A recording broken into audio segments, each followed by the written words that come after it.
네, 안녕하세요. 골든보이입니다.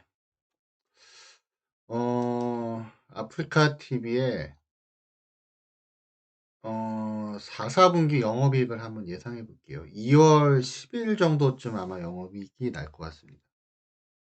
지금 이제 아프리카 TV가 다음 주 화요일 정도가 제가 알기로는 그 네이버의 치지직의 베타 방송이 이제 시범으로 나간다고 들었거든요. 그래서 아마 네이버 그 치지직 베타 방송이 나갔을 때 평이 있을 거예요. 그 평을 보면서 이제 과연 치지직으로 얼마나 사람들이 가느냐 이거에 따라서 아마 주가가 흔들릴 것 같은데, 일단은 올해 기준으로 보면 연간 잠정 실적은 한 2월 10일 정도에 나오더라고요. 그래서 2월 9일, 10일 이 정도 나오는데 4, 4분기 실적을 한번 예상해 보겠습니다. 보시죠. 일단은 아프리카 TV는 그 별풍선 수입이 차지하는 비중이 제일 커요. 네, 그게 압도적이고, 아프리카 TV가 영업이익률이 뭐 20%가 넘는 주된 이유가 이 별풍선이고, 또 아프리카 TV의 이미지가 안 좋은 이유도 별풍선, 뭐 이렇습니다. 지금 상위 10개의 그 BJ들의 이제 별풍선 합계인데, 1분기 6,200만, 1월 6,200만, 2월 5,500만, 3월 6,900만에서 1억 8,600만 개고요. 2분기는 2억 8,100만 개. 그래서 한 50% 이상 증가했어요. 그리고 3분기는 2억 9,700만 개로 5.7% 살짝 증가했고요. 4분기는 현재 지금 보름 남았잖아요. 근데 이 11월 달이 거의 역대급 실적이었거든요. 근데 지금 11월 달보다 12월 달이 조금 페이스가 더 좋아요. 그래서 요 페이스를 그냥 대입하면 현재는 3억 4,800만 개인데, 약 지금 현재 추세면 한 이 정도는 가능해요. 4억 1,800만 개. 왜냐면 이게 한 7천만 개 정도 증가는 가능하거든요. 그러면 예를 들어서 요거를 보면 음, 한 40% 정도 증가, 41% 정도 증가할 것 같습니다. 그러면 역대급이죠. 네, 역대급으로 수익이 증가하는 건데, 영업이익을 한번 보시죠. 영업이익을 보면 22년도 1분기 때 231억, 232억, 2분기, 3분기는 207억, 4분기 155억, 23년 1분기 184억 증가하면서 2분기 때 236억 때 점핑하고 3분기 때 좀 깎였어요. 그러니까 이게 별풍선 수입이 증가한다 무조건 다 영업이익이 증가하는 거 아니에요. 차지하는 비중이 크긴 하지만, 그러면 예를 들어서 별풍선이 한 40% 증가한다고 해도 실제 영업이익은 그 정도 증가는 안 해요. 저는 예상이 한 250억? 조금 넘을 정도 보군요. 예.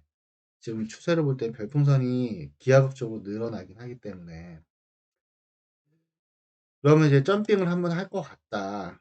지금 보면 사실 전년 대비 뭐 엄청나게 튄 건 아닌데, 요거는 의미가 좀 있지 않나 생각을 해요. 개인적으로는. 네. 그래서 그럼 이제 실적이 발표됐을 때 아프리카 TV 실제 주가가 어땠냐. 뭐 한번 보시죠. 네. 한번 쭉 최근 2년치를 보죠. 요때부터가 7월 달이고, 요게 이제 4월 달이고, 2월 달이죠. 네. 자, 그럼 여기서부터 보면 될 것 같아요.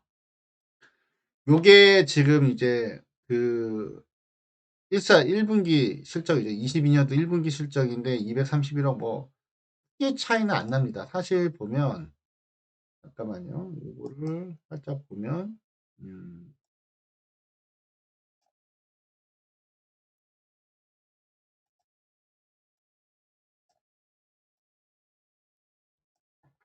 실적이 최고치가 21년도 4분기에 246억인데 22년도 1분기 때 231억으로 조금 줄었어요. 네, 조금 줄었습니다.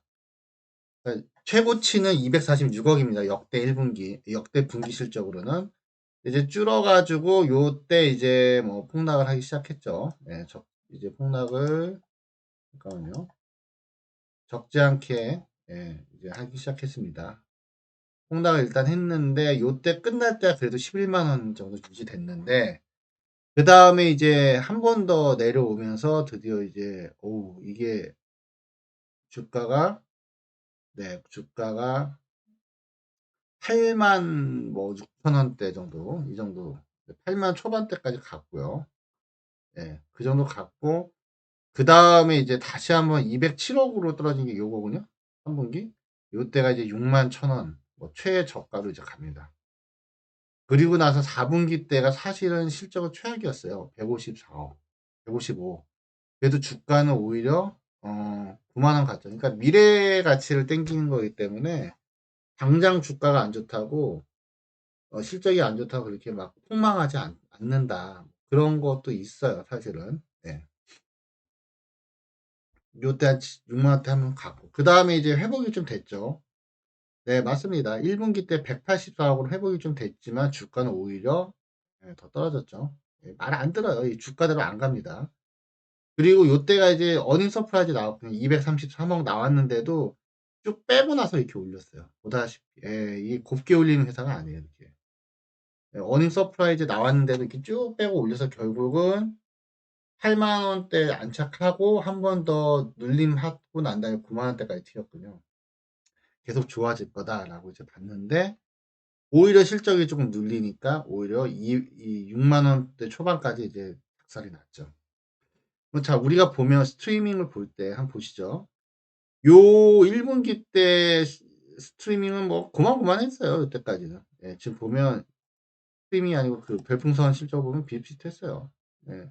4 월까지 고만고만했습니다. 사실은 이 뭔가 새로운 변화 그러니까 뭔가 이 하나 점핑했던 때가 언제다? 예, 5월 달이죠, 5월 달. 5월 달에 점핑을 했습니다. 5월 달이 별풍선 실적이 아주 점핑을 했어요. 한번 5월 달 한번 주가 볼까요? 예, 5월 달 주가 어떻게 될까요? 예, 5월 달. 요 하여튼 요때까지 뭐 애매한 가격대입니다. 뭐 최하는 아니지만 그렇다고 높은 것도 아니고 중간쯤인데 5월 달에 실적이 좋음에도 불구하고 어떻다? 예, 뭐 주가는 계속 눌리고 있습니다. 사실 별풍선 실적은 역대급으로 5월 달에 나왔거든요. 근데 주가는 애매했어요. 주가는 애매하고 계속 속썩이다가 그쵸? 계속 속썩이다가 한번 이제 6월 초에 한번 튀고 예, 한번 튀고 다시 또 더 속썩였죠.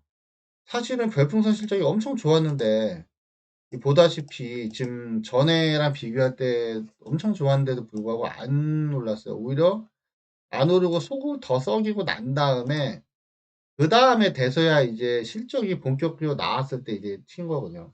그래서 야, 이게 주가대로 고대로 가지도 않고 좀 속썩이는 주식이다.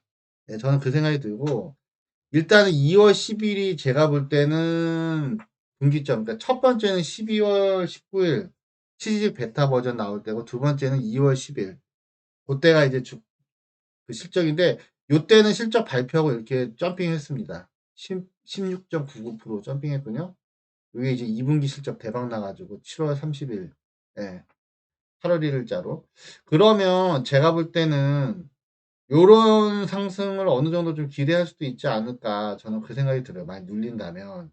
계속 뭐 눌려 가지고 좀 힘들어진다면 오히려 기회는 되지 않을까. 저는 8만 원대 중반까지는 갈 수 있죠. 저는 요 그림이 가능할 수 있지 않을까 생각도 들고 그다음에 2월 27 일에 이제 트위터가 완전히 철수하잖아요.